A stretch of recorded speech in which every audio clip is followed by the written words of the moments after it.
igreja, estenda tuas mãos para cá. Nosso irmão João, que estará ministrando a palavra do Senhor. Deus amado, estamos aqui na tua presença e ao estar na tua presença, Senhor, quero colocar na palma das tuas mãos teu filho João, que estará ministrando a sua palavra. Que ele no dia de hoje venha ser instrumento do Senhor. Que o Senhor venha falar através dele, ó Pai, para a sua igreja, para essas crianças. E que todos nós venhamos receber a tua palavra e guardar em nossos corações, em nome de Jesus. Amém. Saúde, amada igreja, com a paz do Senhor, amém? Amém. Então, como vocês sabem, né? Muito feliz de hoje ter o primeiro culto das crianças e eu poder ser o pregador. E como vocês sabem, o tema do culto é Jesus é meu super-herói. Jesus é nosso super-herói pelo sacrifício que ele fez na cruz. Aleluia. Pela morte dolorosa que ele teve na cruz para nos salvar por amor e por obediência ao Pai.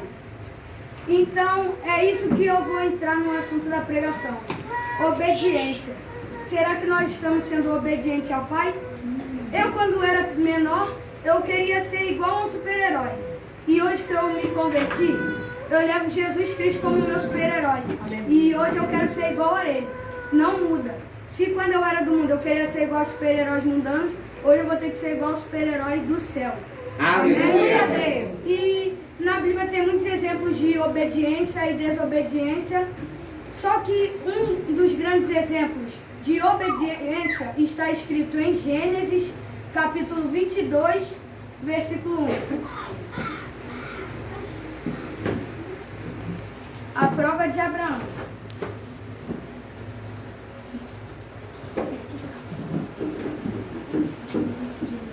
Amém, igreja? Amém. Depois dessas coisas, pôs Deus a Abraão à prova e lhe disse: Abraão, este lhe respondeu: Eis-me aqui.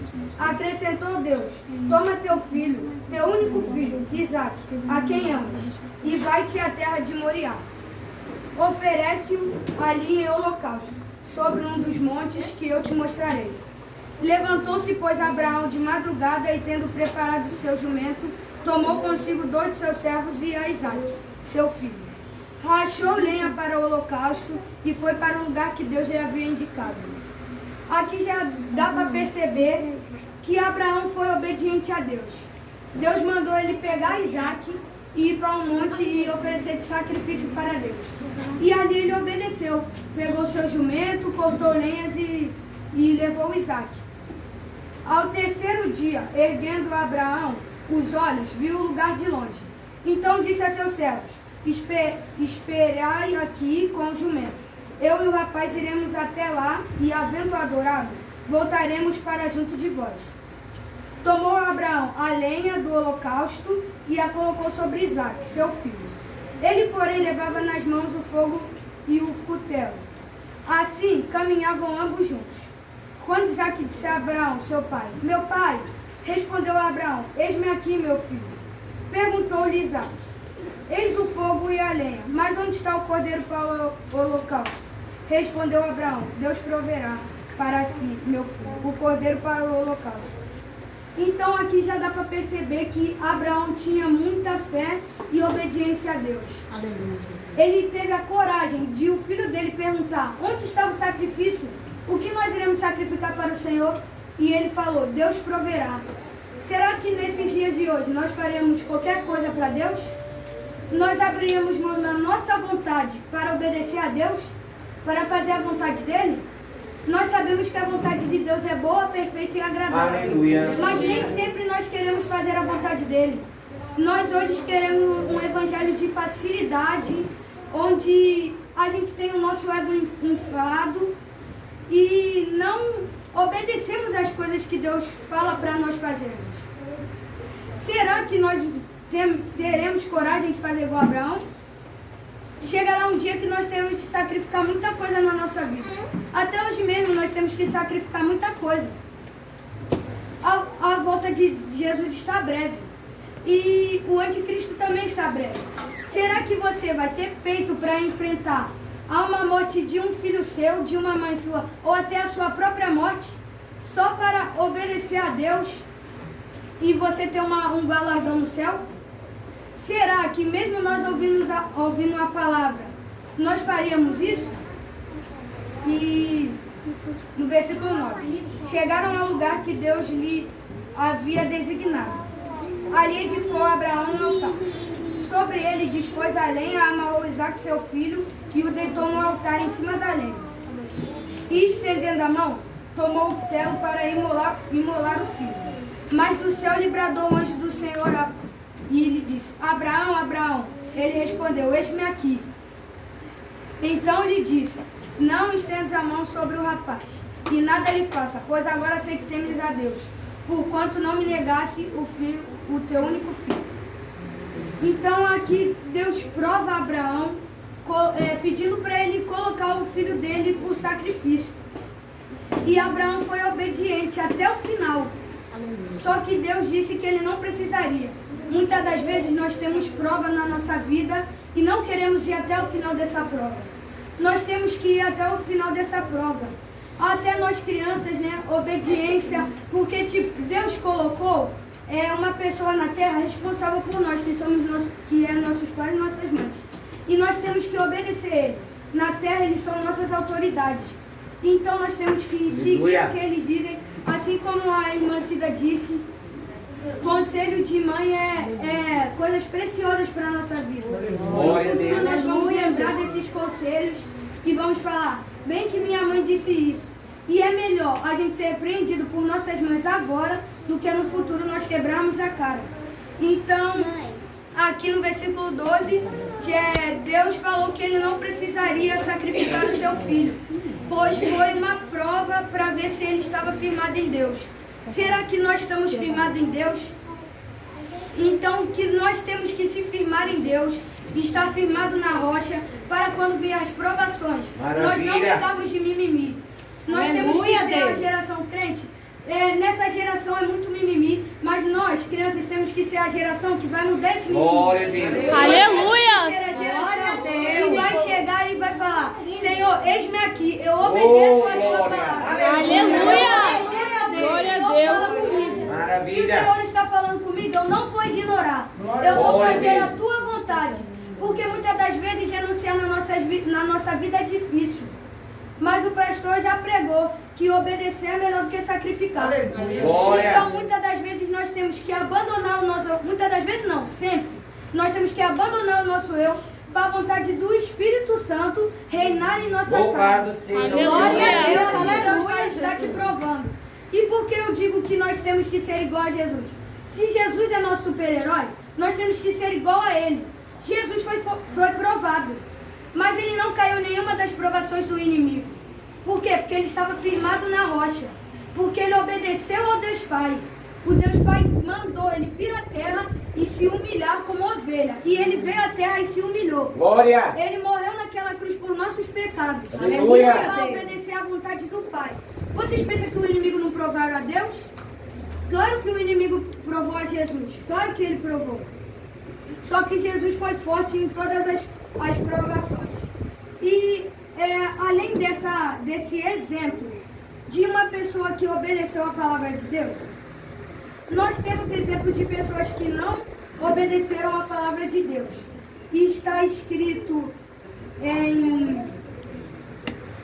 Deixa eu ver aqui. Está escrito em Jonas,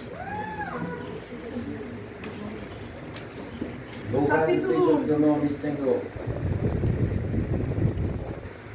Jonas. Glória a Jesus. Amém, igreja? Amém. Veio a palavra do Senhor a Jonas, filho de Amittai, dizendo: Dispõe-te, vá à grande cidade de Nínive e clama contra ela, porque a sua malícia subiu até mim. Jonas se dispôs, mas para fugir da presença do Senhor para Tarsis, e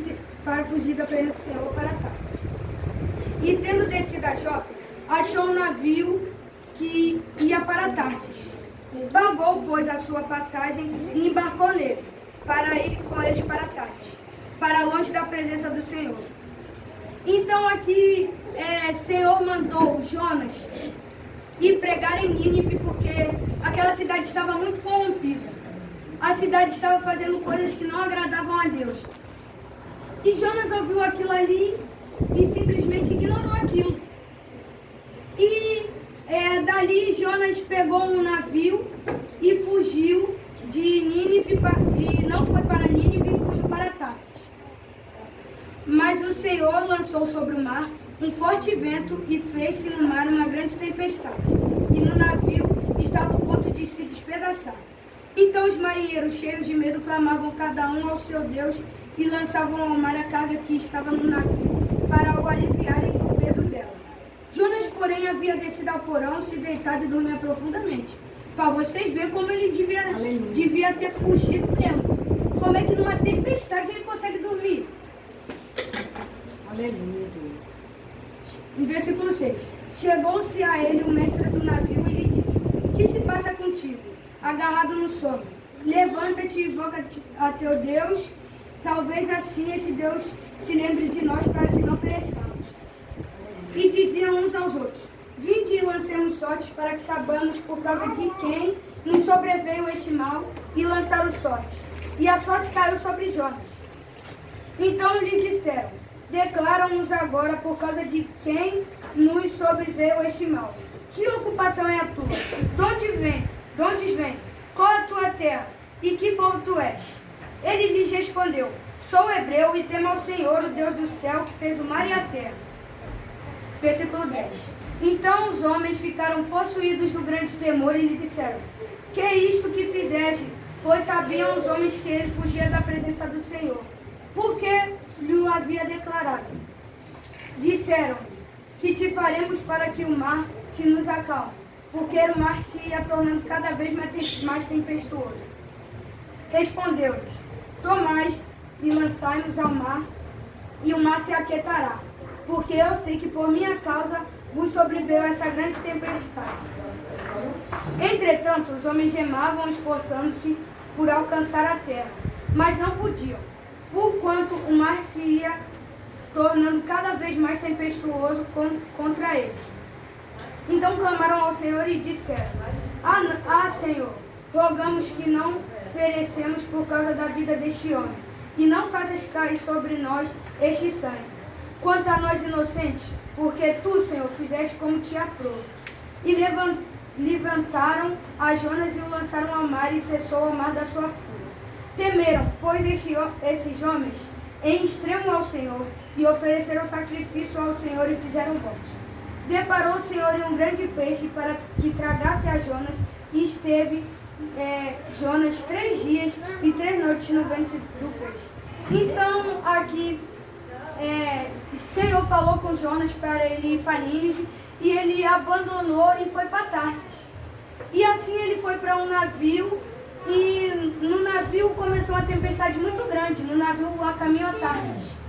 E nessa tempestade o povo ficou desesperado, tentando saber por conta de quem estava acontecendo aquela tempestade. E Jonas estava dormindo. Só que depois Jonas acorda e eles tiram sorte, e a sorte cai em Jonas. E Jonas explica para eles que ele fugiu da presença do Senhor para ir para Tarsis. Por quê? Porque ele teve medo. Assim como a garota da peça, ela ficou com medo depois que entrou naquela caixa, Jonas se acovardou e ficou com medo de ir pregar para o povo de lá. E após essa tempestade, estava ficando cada vez mais forte a tempestade, cada vez mais intensa. E Jonas mandou jogarem ele no mar. E assim jogaram. E assim o mar calmou. E ele ficou na boca de um peixe por 3 dias e 3 noites. E o contestamento que eu venho dizer para nós é: será que nós estamos obedecendo a palavra de Deus ou ouvindo e ignorando como Jonas? Porque Jonas era um cara que sabia das coisas do Senhor. Ele sabia o que era certo e o que era errado. Não é à toa que Deus escolheu ele para ir pregar lá. Só que ele fugiu, ele se acovardou. Então, eu falei isso tudo para chegar a uma conclusão. Será que hoje, se nós tivermos uma oportunidade, nós seríamos como Abraão, ouviríamos a voz do Senhor, obedecíamos a voz do Senhor, não importa a circunstância, mas nós iríamos fazer a vontade que lhe aprai, ou nós seríamos como Jonas, que fugiria da presença do Senhor, que teria medo de pregar o Evangelho para o Senhor. Muitas das vezes nós somos aqueles cristãos que nos conformamos com como nós estamos, não obedecemos a voz do Senhor e não buscamos ir mais profundo. Então, essa é a pergunta que eu venho falar. Será que hoje você seria como Abraão ou como Jonas? Porque Jonas, ele acabou na boca de um peixe. E Abraão, ele terminou com Deus falando com ele. Amém, igreja? Amém. E temos outro exemplo na Bíblia de um homem que foi muito obediente a Deus, não importando as circunstâncias, que foi Jó. E essa palavra está escrita em Jó, capítulo 1, versículo 1. Amém, Louvado igreja? seja o teu nome, Senhor. Havia um homem na terra de Uz, cujo nome era Jó, homem íntegro e reto, temente a Deus e que se desviava do mal. Nasceram-lhe 7 filhos e 3 filhas. Possuía 7.000 ovelhas, 3.000 camelos, 500 juntas de boi e 500 jumentos. Era também muito numerosa o pessoal ao seu serviço, maneira que este homem era o maior de todos os orientes. Então aqui dava para saber que Jó era um homem próspero. Tinha muitas propriedades, tinha muitos animais e tinha bastantes filhos. E a pergunta que eu quero falar também é essa. Adorar o Senhor no bem bom é fácil. Obedecer à voz do Senhor no bem bom é fácil. Quando estamos com muita coisa, quando não estamos com dificuldade. Agora, será que quando vir o aperto, nós vamos ouvir a voz do Senhor e obedecer à voz dele? Será que nós faremos como Jó, que ouviu a voz do Senhor e nem por qualquer circunstância ele parou de obedecer a Deus? E no versículo 4 diz: seus filhos iam às casas um dos outros e faziam um banquete, cada um por sua vez, e mandavam convidar as suas 3 irmãs e comerem e beberem com elas. Decorrido ao turno de dias de seus banquetes, chamava Jó os seus filhos e os santificava. Levantava-se de madrugada e ofereceu holocausto segundo o número de todos eles. Pois dizia: talvez tenham pecado os meus filhos e blasfemados contra Deus em seu coração. Assim fazia Jó continuamente. Num dia em que os filhos vieram apresentar-se perante o Senhor, veio também Satanás entre eles. Então perguntou o Senhor a Satanás: de onde vens? Satanás respondeu ao Senhor e disse: de rodear a terra e passear por ela. Perguntou ainda o Senhor para Satanás: observa-te meu servo Jó, porque ninguém há na terra semelhante a ele, homem íntegro e reto a Deus e que não se desvia do mal. Então respondeu Satanás ao Senhor: porventura Jó debalde teme a Deus? Acaso não se concebe a ele e a sua casa tudo que o tem? A obra de suas mãos abençoasse e seus bens se multiplicaram na terra. Então aqui Satanás estava falando para Jesus: Jó só é íntegro ao Senhor porque ele tem muitas terras, tem muitas propriedades, porque ele tem muitos animais, porque a família dele está toda bem, ele está com a saúde muito boa. E no versículo 11 diz: estende, porém, a mão e tocar-lhe em tudo quanto tem, e verás se não blasfema contra mim na tua face. Disse o Senhor a Satanás: eis que tudo que ele tem está em teu poder, somente contra ele não estenda a mão. E Satanás saiu da presença do Senhor. Aqui Satanás, Jesus mandou, Satanás olhar para o servo Jó, que era íntegro. E Satanás foi tentar com Jesus, falar que ele só era íntegro por causa das coisas que ele tinha. E Jesus falou: pode mexer em tudo, menos na vida dele. E assim nós veremos se ele é íntegro de verdade. E no versículo 13, as aflições e a paciência de Jó. Sucedeu um dia em que seus filhos e suas filhas comiam e bebiam vinho na casa do irmão primogênito. Que veio um mensageiro a Jó e lhe disse: os bois lavravam e as jumentas pasciam junto a eles. De repente deram sobre ele os sabeus e os levaram e mataram aos servos a fio de espada. só eu escapei para trazer-te a nova. Falava este ainda quando veio outro e disse: fogo de Deus caiu do céu e queimou as ovelhas e os servos e os consumiu. Só eu escapei para trazer-te a nova. Falava este ainda, quando veio outro e disse: dividiram os caldeus e 3 bandos deram sobre os camelos, os levaram e mataram aos servos a fio de espada. Só eu escapei para trazer-te a nova. Também este falava ainda, quando veio outro e disse: estando teus filhos e tuas filhas comendo e bebendo vinho em casa do irmão primogênito, eis que se levantou grande vento do lado do deserto e deu nos 4 cantos da casa, a qual caiu sobre eles e morreram.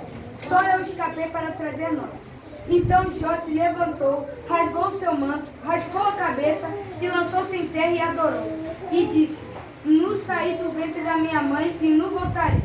O Senhor deu e o Senhor tomou. Louvado seja o teu nome, Senhor. Em tudo isso Jó não pecou e nem atribuiu a Deus falta alguma. Satanás começou a mexer na família dele. Matou os filhos de Jó, acabou com os seus animais. Mas Jó foi temente a Deus e obedeceu a voz Glória a de Deus. Deus. Aleluia a Deus. Louvado seja o teu nome, Senhor. E nu voltarei. O Senhor me deu e o Senhor tomou. Bendito seja o nome Glória a Deus. do Senhor. Será que hoje, numa situação, nós teremos fé para chegar e falar, independente da situação que eu estou passando, bendito é o nome do Senhor. O Senhor me deu isso e o Senhor tomou. Assim como a irmã Rayane disse, não é nada nosso. Os dons que Deus emprestou para nós, mas é tudo dele. Então ele pode tirar a qualquer momento. Só que será que se ele tirar esses nossos dons, nós ficaríamos de bico? Será que hoje nós se igualaríamos ao mundo, ao cristianismo de hoje em dia, que é muito mimimi, ficaríamos de bico? Ou adoraríamos ao nome do Senhor, independente da situação? Jesus morreu por mim e você na cruz. Nós temos que ser gratos por isso. Nenhum sacrifício que nós fizemos vai ser igual ao que ele fez na cruz. Nenhum vai se igualar ao que ele fez na cruz. Então o que nós temos que fazer é que mesmo sem nada na terra, sem nada que nós podemos ter em mãos, sem nenhum objeto, nós adorarmos a Deus. Porque Deus diz que não devemos buscar as coisas mundanas. Quem está nessa terra para buscar as coisas mundanas vão ser enganados fácil pelo anticristo e vão se deixar levar pelo pecado. Mas nós, em nome de Jesus, não vamos se deixar levar pelo pecado. Glória a Deus, aleluia. Vamos obedecer a voz de Deus. Louvado seja o teu nome. Independente do que você está passando, eu creio que Deus está do seu lado. Oh, glória. Se você não negou o nome de Jesus até hoje, você não vai negar mais. Leia Aleluia. a Bíblia, ore e se fortifique mais na palavra do Maravilha. Senhor. Faça jejum, porque só assim nós conseguiremos vencer o maligno. Glória. Só assim nós conseguiremos matar nossa carne para fazer o Espírito Santo reinar sobre Maravilha. nós. Para que nós não venhamos viver mais nós, mas sim que Cristo vive em nós.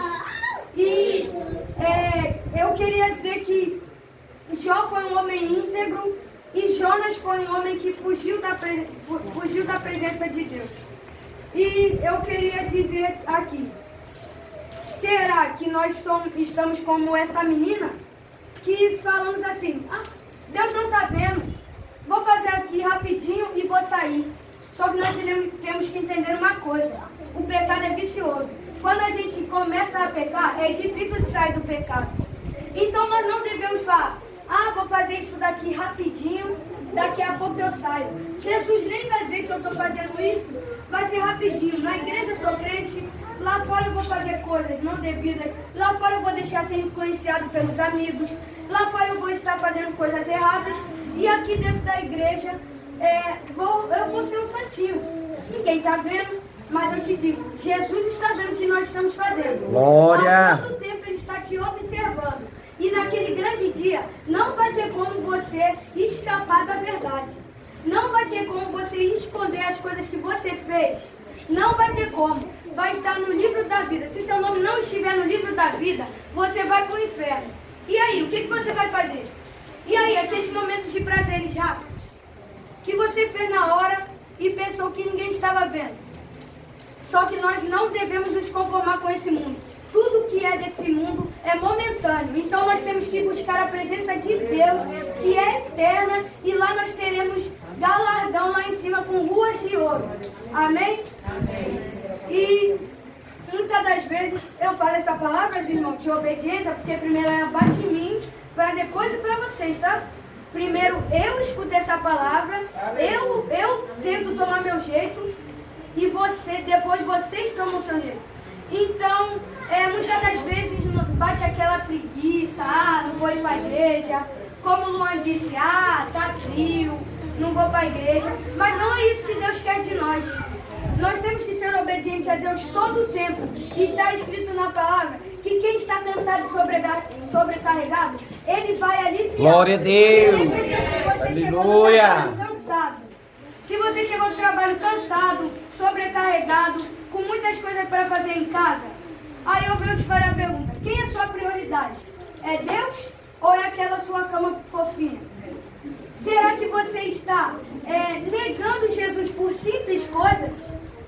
Porque muitas das vezes nós achamos que negar Jesus é só nós sairmos por aí e quando chegar o anticristo fala nega Jesus, nós negamos. Mas negar Jesus nós podemos negar em muitas situações. Nós negamos Jesus o quê? Quando não renunciamos à nossa vontade. Quando nós olhamos para aquele celular, aí fala, vou ler a Bíblia depois, daqui a pouco eu leio. E você fica só no celular. Daqui a pouco passa um tempo, passa 1 hora, passa 2 horas, passa 3 horas. E cadê que você pegou na Bíblia? É o que eu falei, o pecado é algo vicioso. Eu falo isso porque uma vez minha mãe ligou pro meu celular, aí eu atendo. Jonatas, arruma essa cama aí. Eu, tá bom. Aí eu mexendo no celular, vai passando tempo, daqui a pouco dá 5 horas, escuto barulho no portão, minha mãe chega em casa. E eu lá com o celular na mão, a casa toda bagunçada. Aí eu falei, e agora? Daí que eu tirei a conclusão de que nós não devemos perder tanto tempo fazendo coisas vãs. Se nós nos preenchemos com comida, se nós bebemos água todo dia, nós temos que ler a palavra todo dia. Eita, glória! Todo dia jejuar. Fala, Deus! Se o carnal precisa ser abastecido, Ô, glória! o espiritual precisa também. Maravilha! E o que nós devemos mais preencher é o espiritual. E é o que eu falo. Eu falo porque eu não vou pregar sobre algo que nunca aconteceu comigo. Como eu vou pregar sobre algo que eu nunca tive vivência de nada? Eu tenho que pregar sobre algo que já passou comigo e eu sei como é que é. Então eu sei como é que é você entrar num pecado e falar que logo logo vai sair e depois não conseguir sair, você ser prisioneiro do pecado. Porque quando nós demos mais prioridades para o pecado que eu digo, irmão, é você ficar muito tempo com o celular e não tocar na Bíblia. É você ter coisas que são mundanas e não abastecer as coisas espirituais. Aleluia, Jesus. E você não consegue mais sair. É complicado de você sair. Por isso que tem muita gente afastada do Evangelho. Por isso que eu digo, nós crianças estamos aprendendo enquanto é tempo, graças a Deus. Eu entrei dentro de uma igreja e quando eu tinha 9 anos. Então nós que estamos aprendendo quando era pequeno, quando crescer nós não vamos se desviar do caminho de Cristo. Se nós hoje nos abastecermos, nós no futuro não vamos precisar ter algo, nossa, eu tenho que ler a Bíblia. Porque o Felipe me mostrou um vídeo lá em casa e era um vídeo que dizia assim: a partir do momento em que uma pessoa vai fazendo uma coisa, o cérebro dela já vai processando aquilo. Era o segredo dos gênios. Vou dar um exemplo, um jogador de futebol. Quando ele vai treinando, ele já vai ficando bom. E se você ir lendo a Bíblia todo dia, depois de um tempo, o seu cérebro vai processar aquilo e vai ser automático. Você não vai precisar estar se preocupando. Eu tenho que ler a Bíblia hoje. Você vai estar levando aquilo como uma prioridade, que se você não ler a Bíblia naquele dia, você vai ficar mal. Porque se nós não comermos, nós vamos ficar mal. Então, se nós não lemos a Bíblia, nós vamos ficar mal, mas vamos ficar mal espiritualmente. Muitas das vezes, assim, nós olhamos para a aparência e falamos: eu estou muito bem, eu estou perfeitamente bem, estou com saúde, estou conseguindo andar, eu não estou com nenhuma dificuldade. Mas o espiritual é outra coisa. Se você não estiver tendo intimidade com Deus, você não está tendo nada. Que falte tudo na nossa vida, menos a presença de Deus. E a partir do momento que nós se afastamos de Deus, a presença de Deus se afasta de nós. E eu não quero que isso aconteça comigo. Eu quero que a presença de Deus continue na minha vida. Porque eu sei que se ela estiver na minha vida, não vai faltar nada. E eu levo prosperidade, não como ser rico, não como ter muitas propriedades. Prosperidade é você sempre orar, sempre estar abastecido da presença de Deus e não te faltar nada dentro da sua casa. Não é você ter mais do que deve, é você vai ter o necessário. E Deus faz isso por nós quando nós seguimos a palavra de Deus. Eu não me lembro em que lugar está escrito, mas está escrito na Bíblia que Deus tem uma grande recompensa para aqueles que os amam. Se eu me engano é em Lucas. E o que é amar a Deus? É nós todo dia estar renunciando a nossa carne, estar obedecendo a voz dele, ler a palavra e continuar perseverando até o final de nossas vidas, até a vinda do nosso Jesus, porque ela não vai demorar. Ela está próxima. Irmão, se você ver Apocalipse, você vai ver tudo. Vai ter muita gente que vai ser enganada pelo anticristo. Eu não quero ser uma delas. E assim que o anticristo chegar, vai ter coisas de bandeja, vai ter coisas que podem parecer boas na hora. Mas depois você vai ter aquilo. Quando estava passando a novela Gênesis, eu vi e tinha uma criança com os pais. E o anticristo estava oferecendo comidas para aquela criança. E só podia ter comida quem tivesse o chifre. E é o que eu falo. Se nós não estivermos preparados espiritualmente, nós aceitarmos aquele manjar, vamos acabar nos contaminando e não tendo nosso espaço no reino do céu. Por quê? Porque nós temos que tomar o exemplo de Daniel. Está escrito em Daniel que o rei Nabucodonosor pediu para procurarem jovens fortes, jovens sadios, sem nenhum defeito. E assim ele foi procurar. E quando ele procurou, ele achou e Daniel era um deles. E o rei disse que eles iam comer das mesmas comidas que o rei. Só que Daniel escolheu não se contaminar com as comidas do rei. Nós temos que escolher dizer não ao pecado e dizer sim à presença de Deus. Nós temos que deixar o pecado de lado em nossa vida e priorizar as coisas de Deus. Se as coisas de Deus não for prioridade em nossa vida, o nosso espiritual vai estar morto. E eu não quero que meu espiritual esteja morto. Por isso que eu oro todo dia a Deus. Deus, que o Senhor venha estar me fortalecendo. Deus, que o Senhor venha estar colocando vontade no meu coração de ler a Bíblia. Porque muitas das vezes eu tenho preguiça de ler a Bíblia. Vou levantar lá, pegar a Bíblia. Que preguiça. Por isso que nós temos que orar para todo dia Deus dar vontade de ler a Bíblia. Para Deus mudar o nosso entendimento e para não viver nós, mas que nossa mente seja mudada para a mente de Cristo. É igual o